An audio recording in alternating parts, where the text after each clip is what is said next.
if you want to do something because you haven't any time to do your own business, your own activity. Yes. You like to every day you need to study, and also because if you didn't get maybe 12 mark, you need to put out here. Yes. How to say? Pressure, it is how to say? It is not equal to excellence. Yeah. I want to say that. Yeah, La pression n'est pas forcément égale à l'excellence. Yeah. Et puis c'est pas aussi l'excellent moyen aussi d'enseignement. Et merci, Ouais, monsieur. on peut ne pas mettre la pression puis enseigner autrement et puis enseigner. Nous sommes venus en Chine, déjà même la première semaine quand nous sommes venus, après nous avons commencé, nous nous rendons compte qu'on partait en salle de topographie et tout le monde a un instrument. Une technologie, une mégalopole. Oui, parce que ça nous a beaucoup ouvert l'esprit plutôt. Oui. Parce que arrivé ici, on voit des grands bâtiments, des grands bâtiments, et qu'on n'a pas l'habitude de voir. Je vois au pays de 5% de la population qui contrôlait l'économie. L'économie locale. Ouais, l'économie locale. Donc ça m'a touché. Comment seulement 95% des étrangers ont aussi l'économie. C'est un danger. Donc il faudrait qu'il y ait des entrepreneurs. Ouais, des locaux. Oui, c'est ça. Voilà, pour pouvoir lancer notre économie. Oui. Voilà, donc tout ça, il faudrait qu'on ait des connaissances, des connaissances solides pour apporter à notre pays, pour pouvoir développer l'économie. Parce que c'est ce que la Chine a fait, si on veut copier sur la Chine. Okay, yeah, I think that it is very important to maybe to learn other culture and also to learn other things in the society. Very, very important, because I remember when I was high school, I used to learn my own culture. And after my baccalaureate exam, after my high school exam, I discovered that if I didn't learn another culture, that would be a little bit tough for me to integrate in the society, in this modern society. Yes. Because now we talk about maybe the global war, and we talk about many things in this society. We need to learn other things, we need to integrate in the other society, other culture, maybe to have another vision, another ideas about the world, because of the world is very big. And if you are concentrated in your own things, you can't do many things in this life. It's very important to discover another culture, another things in this society. Okay. Now you are going to talk about maybe your favorite upset in China here. I think that you are already thought about this, but maybe you need to summarize or some you need to give some big ideas about this. Your favorite upset, that's me. You need to think about your particular something that you like in China here. For example, me, I like maybe Chinese, how they say that, Chinese technology. I think that's a good also. I already said that you like maybe China technology and some. I forgot for you. I can explain. Oh yeah, explain again also. Yeah. Okay.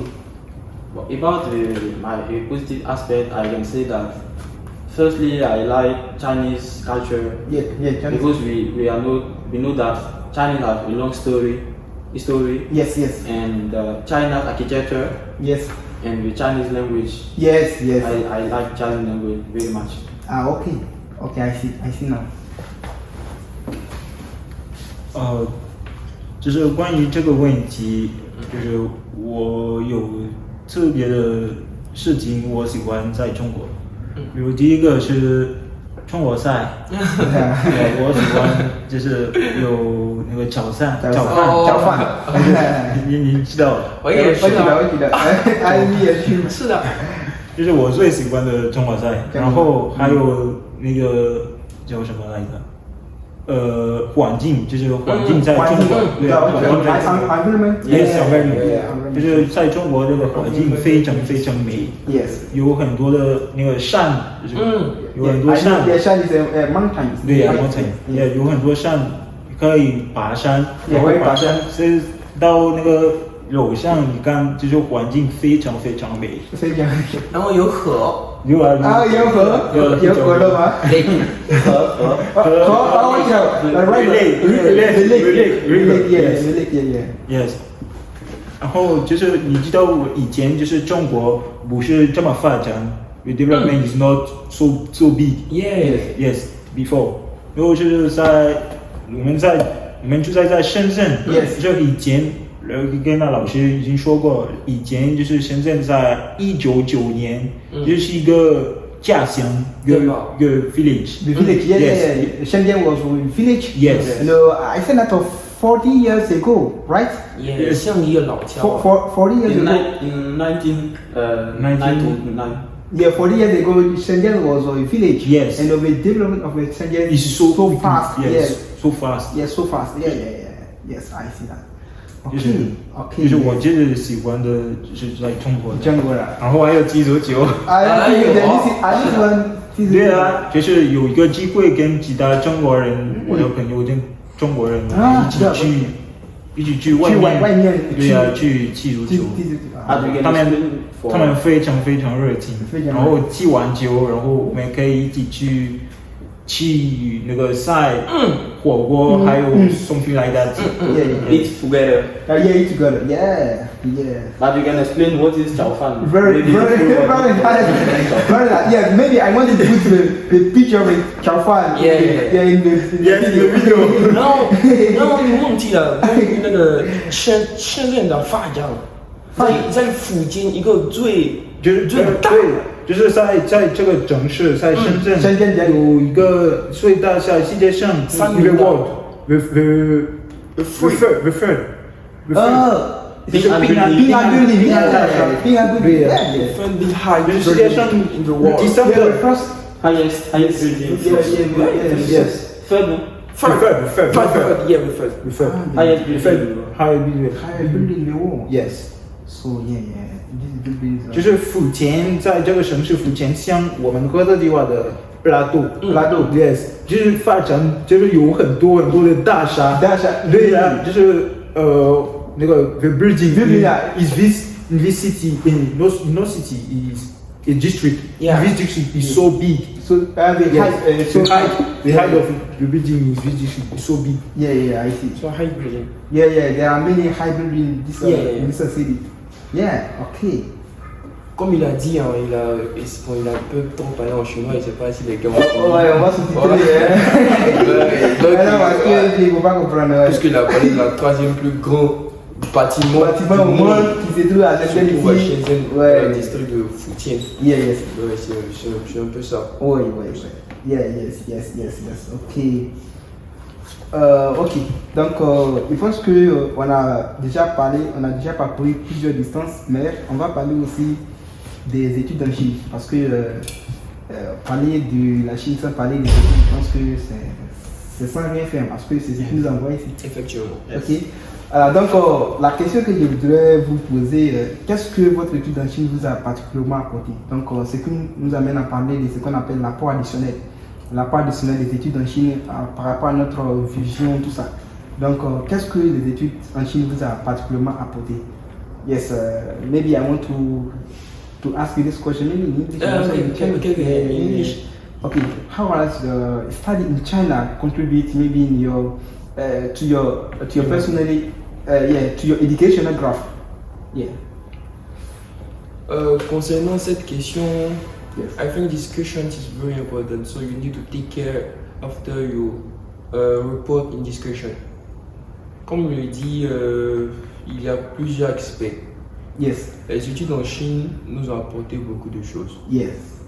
D'abord, premièrement, ce que j'aimerais souligner, les études en Chine ici, ce qui m'a plu d'abord, il n'y a pas une très grande pression. Oui, la pression est moins dosée. Comparé à mon université. Ton ancienne université. Yeah. À quoi devenir PHP? Effectivement. Yes. Là-bas, 怎么说，压力非常大呀。对。压力pressure。所以你没有那个没有时间。对啊，没有自己的时间，可以去做你的喜欢的事情。对啊，喜欢的东西。是的。You can do that. Yes, you can do that. If you want to do something because you haven't any time to do your own business, your own activity. Yes. You like to every day you need to study, and also because if you didn't get maybe 12 marks, you need to put out here. Yes. Okay, say. Pressure, it is, how to say, it is not equal to excellence. Yeah. I want to say that. Yeah, La pression n'est pas forcément égale à l'excellence. Oui, yes. Et puis c'est pas aussi l'excellent moyen aussi d'enseignement. Merci, monsieur. On peut ne pas mettre la pression puis Voilà. enseigner autrement et bien enseigner comme la Chine le fait. Ouais. Là, sur ce point, c'est ça d'abord la Chine. Bon, mon université en Chine ici m'a Oui. appris Oui. à étudier sur une autre forme. Ouais, Pas c'est sur ça. la pression Ouais, comme on peut dire du corps pédagogique sur nous. oui, apprendre avec son propre grille et puis apprendre à comprendre aussi. Voilà, ça c'est la première chose. The second thing, I think is how to say, the software. Ouais, des choses. Yeah, I learn very more in the software in China. In China, yeah. Yeah, puisqu'on a une salle d'informatique, là-bas tu apprends beaucoup de choses, beaucoup de logiciels. Oui. Revit, on appelle ça comme AutoCAD. AutoCAD, on a ZW4, Ouais. beaucoup de logiciels. On a des logiciels sinon même qu'on a appris. On a eu, mais au pays, Voilà. malheureusement. Malheureusement qu'au pays on n'utilise pas. Donc mais l'idée déjà de savoir familiariser, se familiariser avec des les logiciels. mains. Voilà. Les logiciels de calcul, de volume. Oui, de volume. Ouais. 这样啊，什么说价格啊，那个东西特别好啊。 Yeah. Donc il y a ce volet, Yes. comme il avait énuméré. En plus de théorie, on a la pratique qui est là. pratique aussi. On a fait maîtrise, pratique, on a pratique de fait. maîtrise, ouais, on va des utiliser softwares. des logiciels pour calculer les volumes. Voilà, ça Au lieu de c'est calculer à la main. effectivement. Ça ce sont les deux parties que je peux énumérer actuellement. Oui. Voilà. Donc vraiment, c'est un apport additionnel très intéressant. Oui, monsieur Ouaga, vous voulez intervenir? On peut dire que comme nous sommes venus en Chine, depuis on ne savait pas ce qui nous attendait. Mais Ouais. vraiment, on a été vraiment émerveillés, en tout cas dans l'ensemble. Nous avons vraiment été émerveillés. Parce que je pense qu'au pays, c'est vrai que le professeur voulait un savoir qu'il voulait nous donner tout. Effectivement. Il voulait nous donner le savoir, mais il n'y avait pas les équipements qui suivaient. Oui, Souvent, c'est ça aussi. je prends un exemple, vous pouvez aller en salle de topographie, bon pas en salle, en dehors d'un chantier comme cela, Oui. et puis aller utiliser un instrument topographique. Mhm. Mais il s'avérait que l'instrument n'est pas assez nombreux pour suffire toute la Oui, classe. c'est ça, et on Et ça fait que vraiment, et puis vu que l'instrument vraiment c'était unique Ouais, déjà c'est- dans l'école, il fallait faire attention à cela pour ne pas casser. Donc, Donc c'est pas voilà. tout le monde qui avait l'opportunité de De pouvoir toucher même. l'instrument. Et c'est vraiment Ouais, c'est contrairement à- difficile. contrairement à Tu la- dis, tu avais une idée en classe, tu avais, Mais- comment dire, tu avais la manière de calculer, mais tu ne sais pas comment utiliser la Comment machine. utiliser, comment exploiter Ouais, ouais, ça. Et ça, c'est moi, c'est Ouais, c'est vraiment. et nous sommes venus en Chine, nous sommes venus, déjà même la première semaine quand nous sommes venus, après nous avons commencé, nous vraiment on partait en salle de topographie et tout le monde avait un instrument. Bah, ils étaient. Donc vraiment, Tu peux faire même. tu peux faire, on ne croyait pas au fait. Ouais. Et chacun avec un instrument pour travailler. Pour travailler. Si tu veux travailler, tu prends ton temps avec le professeur, tu lui dis, ah, il te donne. Monsieur, il travaille à telle Voilà. heure, il te Et- donne la clé et puis. Oui, et puis tu te donnes la clé et puis tu viens travailler. Ouais. Maintenant, c'est qui aussi, il y a la deuxième chose aussi, il y a la confiance. La Comment confiance. les Chinois ont instruit ça dans leur comment dire, dans leur éducation. Ils ont confiance, comme on appelle, à leur population. Oui. Parce que, je prends un exemple, si en Côte d'Ivoire, à l'INPHB, il y avait cette salle, et cette salle-là, bon, je prends un exemple, le cas de la salle BIM, tu peux partir auprès de l'inspecteur pour aller lui dire, ah monsieur, je vais la salle BIM, me donner la permission pour pouvoir effectuer mes travaux de recherche. Il va te donner la Il peut pas te donner. Parce qu'il n'y a pas cette confiance-là qui s'installe chez nous là-bas. Or, ici, en Chine, tu peux avoir, comment on appelle, comme il disait, la salle de topographie, là, tu peux demander la permission au professeur. Il va te dire, bon, une fois que tu as pris l'appareil, tu ranges bien, tu ranges tout, et tu fermes la porte. Après, tu viens me remettre la clé. Et il y a cette confiance-là qui s'installe. Tu vois un peu. Et cette confiance-là, c'est dû à quoi? Tout ça, c'est basé dans l'éducation. Oui, l'éducation, puis je pense qu'il y a un point aussi très important qu'il faut souligner dans cette affaire de confiance. C'est que la confiance, là, normalement, on l'acquiert en fait. Ouais, un peu. Effectivement. On l'acquiert. Ce qui fait que ici, ils ont tellement été éduqués pour ça. Et puis, ils savent que si ils commettent soit un crime, ils seront arrêtés. Et puis, ça peut même coûter même la vie. Effectivement. Exactement. Il y a une Et puis, il y punition. a tellement tu de. dois La sécurité, vraiment, c'est le point focal même de la Chine en fait. Oui. C'est que la sécurité La Chine, y est. 100%. Exactement, donc il y a la sécurité 100%. Donc, Oui. on s'est dit que même si tu fais perdre par exprès ou bien tu gaspilles l'élément par exprès, on va l'attraper pour ça. Alors qu'au pays, par exemple, on n'a pas ces éléments fiables aussi pour contrôler. Du coup, ça crée aussi un problème. C'est vrai, en Chine, il y a les caméras qui suivent. Effectivement. Ouais, donc c'est un point aussi à mentionner qui est très important aussi dans cette affaire. Donc, chacun, comme il dit, chacun avec son instrument, tout. Oui. Donc, ça nous donnait plus une visibilité. Oui. Il y a plus la théorie, il y a la pratique. Donc, on peut dire qu'on a eu ces deux-là combinés. Ça rend, comment dirait l'étudiant complet. Ouais, l'étudiant complet. Il sait comment on utilise, il sait comment on fait ça de manière théorique, il sait comment on met pratique. Et il y a cette différence-là. Et troisième aussi, on peut dire qu'on a eu l'opportunité de visiter plusieurs chantiers de construction. Oui. Parce que être à l'école fait tout de suite, visiter un chantier, c'est vraiment différent. Oui, donc on a eu à visiter plusieurs chantiers, on a vu plusieurs matériels qui suivaient, les matériaux, on a vu tu étais comment, je me dis, les Chinois construisent les bâtiments, tout. Oui, en béton armé. Tout, avec la technologie qui suit souvent même. On a vu des simulations, des projets même en 3D, et c'est ce qui était vraiment merveilleux. Donc, il y a tous ces pratiques-là qui suivaient dans notre parcours. On n'était pas plus basé sur, comment on appelle, la théorie, il y avait la pratique qui suivait. Et ici aussi, on peut dire que les emplois du temps sont vraiment allégés. Pas allégés dans le fait que non, pour pouvoir donner le temps à l'étudiant de se reposer en chambre. Non, mais allégé, ça permet à l'étudiant. Autre que, qu'on appelle ça, filière. Il y a autre chose qui puisse ouvrir d'esprit. Je prends un exemple. Comme nous sommes venus ici, au départ, nous tous sommes actuellement le génie civil. Mais il y a d'autres aussi qui ont eu leur temps, en plus de leur temps libre, ils ont pu s'exercer dans d'autres domaines. Ils ont acquis, comment on appelle, d'autres expériences, que ce soit en manière linguistique, parce qu'il y a d'autres qui ont travaillé sur eux pour pouvoir atteindre un niveau de langue. Il y a d'autres aussi de manière, comment on appelle, entrepreneuriat. Donc ils ont travaillé sur eux de manière entrepreneuriat. Donc si tu n'as pas vraiment ce temps-là, comment tu peux vraiment faire ça? Tu peux pas le faire. Je me rends compte qu'à l'INP, on avait cours du lundi au samedi. Après-midi, vous voyez qu'on était vraiment chargé. À peine même, tu sens des l'INP, tu sens que tu vois, tu as la pression même. Et vraiment, c'est ce qui fait la différence. Un point clé. Nous disons vraiment. Bon, pour ce qui est de cette question, je pense qu'on va apporter souligner tous les points. Bon, moi, personnellement, je dirais que, bon, vu que nous étudions, nous sommes dans le domaine du génie civil et nous sommes dans une ville, une ville technologique, une mégalopole. Parce que ça nous a beaucoup ouvert l'esprit plutôt. Parce que arrivé ici, on voit des gaillards bâtiments, des grands bâtiments et qu'on n'a pas l'habitude de voir. Donc, je me suis demandé en soi pourquoi ne pas copier cette technologie, adapter à notre réalité. Donc, c'est tous ces trucs-là. Donc, un jour même, nous sommes allés sur un chantier pour faire le ferraillage. Même si ça ne sera pas notre travail, mais il faudrait qu'on puisse apprendre à savoir comment ça marche. Nous sommes allés ferrailler des poteaux et des poutres. Quelque chose que nous n'avons jamais eu à faire au pays. Il était tout le temps entre la théorie et la pratique.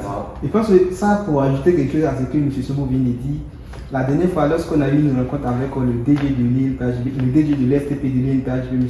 Kono Denis, il disait que, il disait que si l'ingénieur ne fait pas que le technicien lui manque de respect, l'ingénieur doit savoir faire ce que le technicien fait. Effectivement. Donc, on est parti sur le chantier, on a pris ça, n'est-ce pas? C'est-à-dire qu'on a fait ce que les ferrailles font. Mais nous, on a pris, étant même un technicien, mais tu sais comment on fait, c'est que le ferraille ne peut pas faire mal sur toi. Moi, il s'est fait, tu vois. Voilà, c'est un peu ça. Donc, en Chine, qu'est-ce que je peux dire pour l'éducation? C'est que les Chinois, ils ont réussi à allier la théorie et la pratique. C'est ça.